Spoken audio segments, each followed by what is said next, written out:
Festival special snacks ಅಂದರೆ chakli top ಲಿಸ್ಟಲ್ಲಿರುತ್ತೆ. ಹೀಗೆ ಕ್ರಿಸ್ಪಿಯಾಗಿ ರುಚಿಯಾಗಿರುವಂತಹ ಚಕ್ಲಿಯನ್ನು ಮಾಡೋಣ ಬನ್ನಿ. Hello everyone, welcome back to my YouTube channel. ಮೊದಲು ನಾವು ಒಂದು ಬಾಳಿಗೆ ಕಾಯಕ್ಕೆ ಇಡ್ತಾ ಇದ್ದೀವಿ. ಅದರಲ್ಲಿ ಒಂದು ಸ್ವಲ್ಪ ಪುಟಾಣಿ ಹಾಕ್ತಾಯಿದ್ದೀನಿ, ಹಾಗೆ ಅವಲಕ್ಕಿನೂ ಕೂಡ ಹಾಕಿ ನಾನು ಹುರ್ಕೊಳ್ತಾ ಇದ್ದೀನಿ.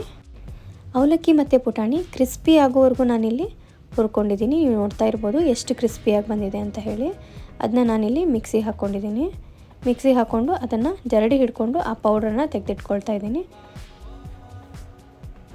ಅಕ್ಕಿ ಹಿಟ್ಟನ್ನು ಹಾಕ್ಕೊಳ್ತಾ ಇದ್ದೀನಿ. ರೈಸ್ ಫ್ಲೋರ್ ಅಕ್ಕಿ ಹಿಟ್ಟು ಹೊರಗಡೆನೇ ಸಿಗುತ್ತೆ, ಅದನ್ನೇ ತೊಗೊಂಡು ಮಾಡ್ತಾಯಿದ್ದೀನಿ. ನೀವು ಬೇಕಾದರೆ ಮನೆಯಲ್ಲೇ ಅಕ್ಕಿ ಹಿಟ್ಟನ್ನು ತಯಾರಿಸ್ಕೊಂಡು ಮಾಡ್ಬೋದು. ಇದರಲ್ಲಿ ನಾನು ಪುಟಾಣಿ ಮತ್ತು ಅವಲಕ್ಕಿ ಪೌಡರ್ನ ಹಾಕ್ತಾಯಿದ್ದೀನಿ. 3 ಟೇಬಲ್ ಸ್ಪೂನ್ ಖಾರದ ಪುಡಿಯನ್ನು ಹಾಕ್ತಾಯಿದ್ದೀನಿ. ನಿಮಗೆ ಬೇಕಂದರೆ ಜಾಸ್ತಿ ಹಾಕ್ಕೋಬೋದು, ಯಾವ ರೀತಿ ಖಾರ ಬೇಕೋ ಆ ರೀತಿ ಹಾಕ್ಕೊಳ್ಳಿ. ಬಿಳಿ ಎಳ್ಳನ್ನು ನಾನಿಲ್ಲಿ ಹಾಕ್ಕೊಳ್ತಾ ಇದ್ದೀನಿ.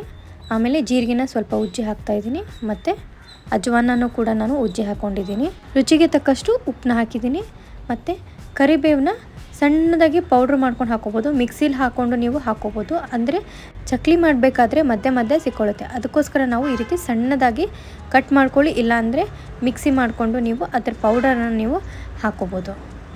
2 ಟೇಬಲ್ ಸ್ಪೂನ್ ಬಿಸಿಯಾಗಿ ಕಾದಿರುವಂತಹ ಎಣ್ಣೆನ ನಾನಿಲ್ಲಿ ಹಾಕ್ಕೊಂಡು ಕಲಿಸ್ಕೊಳ್ತಾ ಇದ್ದೀನಿ. ನೀರು ಕುದಿಸಿರಬೇಕು, ಅಷ್ಟು ಬಿಸಿಯಾಗಿರುವಂಥ ನೀರು ನಾನಿಲ್ಲಿ ಹಾಕ್ಕೊಂಡು ಹಿಟ್ಟನ್ನ ಕಲಿಸ್ಕೊಳ್ತಾ ಇದ್ದೀನಿ. ಸ್ವಲ್ಪನೇ ನೀರು ಹಾಕ್ಕೊಳ್ಳಿ, ಹಾಗೆ ಸ್ಪೂನಿಂದ ಮೊದಲು ಕಲಿಸ್ಕೊಳ್ಳಿ. ಹಾಗೆ ಸ್ವಲ್ಪನೇ ಸ್ಪೂನಿಂದ ಮಿಕ್ಸ್ ಮಾಡ್ಕೊಂಡಾದಮೇಲೆ ನೀವು ಅದೊಂದು ಸ್ವಲ್ಪ ಗಟ್ಟಿಯಾಗಿ ಬರುತ್ತೆ, ಆವಾಗ ನೀವು ಕೈಯಿಂದ ಕಲಿಸ್ಕೋಬೋದು. ಇಷ್ಟು ಕಲಸಿ ಆದಮೇಲೆ ನೀವು ಬೇಕಂದರೆ ಸ್ವಲ್ಪ ತಣ್ಣೀರನ್ನ ಕೂಡ ಯೂಸ್ ಮಾಡ್ಬೋದು ಕಲಿಸ್ಬೇಕಂದ್ರೆ. ಇಲ್ಲಿ ನಾನು ಕೂಡ ಸ್ವಲ್ಪ ತಣ್ಣೀರನ್ನೇ ಯೂಸ್ ಮಾಡಿಕೊಂಡು ಕಲಿಸ್ತಾ ಇದ್ದೀನಿ. ಈ ರೀತಿ ಸ್ವಲ್ಪನೇ ನೀರು ಹಾಕ್ಕೊಂಡು ನೀಟಾಗಿ ಕಲಿಸ್ಕೊಳ್ಳಿ. ಚಕ್ಲಿ ಅಂದರೆ ಯಾರಿಗೆ ಇಷ್ಟ ಆಗಲ್ಲ ಹೇಳಿ, ಎಲ್ರಿಗೂ ಇಷ್ಟ ಅಲ್ವಾ. ಈಗ ನಾವು ವರಮಹಾಲಕ್ಷ್ಮಿ ಹಬ್ಬ ಆಗಿರ್ಬೋದು, ಗಣೇಶ ಹಬ್ಬ ಆಗಿರ್ಬೋದು, ಯುಗಾದಿ ಆಗಿರ್ಬೋದು, ಹಾಗೆ ನಮ್ಮ ಫೆಸ್ಟಿವಲ್ಸ್ಗೇನು ಕಡಿಮೆ ಇಲ್ಲ. ಹಾಗೆ ನಮಗೆ ಯಾವ ರೀತಿ ಅಂದರೆ ಹಬ್ಬಕ್ಕೆ ಆಗಿರ್ಬೋದು, ಈ ಮಳೆಗಾಲದಲ್ಲಾಗಿರ್ಬೋದು, ರುಚಿಯಾಗಿ ಏನಾದರೂ ಬೇಕು ಅನಿಸಿದಾಗ ನಾವು ಈ ರೀತಿ ದಿಢೀರಾಗಿ ಚಕ್ಲಿನ ಮನೆಯಲ್ಲೇ ಮಾಡ್ಕೋಬೋದು. ಇಲ್ಲಿ ಚಕ್ಲಿ ಹಿಟ್ಟು ಕೂಡ ರೆಡಿಯಾಗಿದೆ. ಚಕ್ಲಿ ಹಿಟ್ಟನ್ನು ನಾನೀಗ ಚಕ್ಲಿ ಮೇಕರ್ನಲ್ಲಿ ಹಾಕಿ ಚಕ್ಲಿ ಮಾಡ್ತಾಯಿದ್ದೀನಿ. ನೀವು ನೋಡ್ಬೋದು ಯಾವ ರೀತಿ ಚಕ್ಲಿ ಬರ್ತಾಯಿದೆ ಅಂತ ಹೇಳಿ, ಎಷ್ಟು ಈಸಿಯಾಗಿ ಬರ್ತಾಯಿದೆ ಅಲ್ವಾ. ನೀವು ನೋಡ್ತಾ ಇರ್ಬೋದು ಎಷ್ಟು ಕ್ಲೀನಾಗಿ ಚಕ್ಲಿ ಬರ್ತಾಯಿದ್ದಾವೆ ಅಂತ ಹೇಳಿ. ಈ ರೀತಿ ನೀವು ಕೂಡ ಚಕ್ಲಿನ ಹಾಕ್ಕೊಳ್ಳಿ. ಬಾಣಲೆಯಲ್ಲಿ ಎಣ್ಣೆ ಬಿಸಿಗಿಟ್ಟಿದ್ದೀನಿ, ಎಣ್ಣೆ ಬಿಸಿಯಾಗಿದೆ.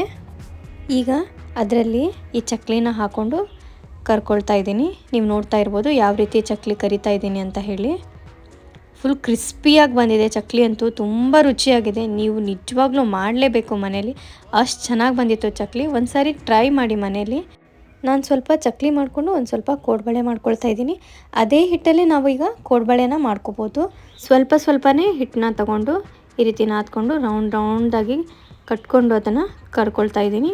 ಇಲ್ಲಿ ನೀವು ನೋಡ್ತಾ ಇರ್ಬೋದು ಕೋಡ್ಬಳೆ ಕೂಡ ರೆಡಿಯಾಗಿದೆ. ಒಂದೇ ಹಿಟ್ಟಲ್ಲಿ 2 ಥರದ ರುಚಿಯಾಗಿರುವಂತಹ ಕೋಡ್ಬಳೆ ಚಕ್ಲಿ ರೆಡಿಯಾಗಿದೆ. ನೀವು ನೋಡ್ತಾ ಇರ್ಬೋದು ಯಾವ ರೀತಿ ಬಂದಿದೆ ಕೋಡ್ಬಳೆ ಅಂತ ಹೇಳಿ. ಕೋಡ್ಬಳೆ ಮಾಡಬೇಕಂದ್ರೆ ಸ್ವಲ್ಪ ಪೇಷನ್ಸ್ ಇರಬೇಕು. ನಿಧಾನವಾಗಿ ಕೂತ್ಕೊಂಡು ನಾವು ಆ ಹಿಟ್ಟನ್ನು ರೌಂಡ್ ಮಾಡಿ ಅದನ್ನು ತೆಗೆದಿಟ್ಕೊಂಡು ಆಮೇಲೆ ಈ ರೀತಿ ಕರ್ಕೊಂಡಿದ್ದು. ಅದಾದಮೇಲೆ ನೀವು ನೋಡ್ತಾ ಇರ್ಬೋದು ಚಕ್ಲಿ ಎಷ್ಟು ಕ್ರಿಸ್ಪಿಯಾಗಿ ಎಷ್ಟು ಚೆನ್ನಾಗಿ ಬಂದಿದೆ ಅಂತ ಹೇಳಿ. ಕೋಡ್ಬಳೆ ಕೂಡ ತುಂಬ ರುಚಿಯಾಗಿ ಬಂದಿತ್ತು. ನೀವು ಕೂಡ ಟ್ರೈ ಮಾಡಿ, ಲೈಕ್ ಮಾಡಿ, ಶೇರ್ ಮಾಡಿ, ಸಬ್ಸ್ಕ್ರೈಬ್ ಮಾಡಿ ಅಂತ ಕೇಳ್ತಾ ಥ್ಯಾಂಕ್ ಯು ಫಾರ್ ವಾಚಿಂಗ್.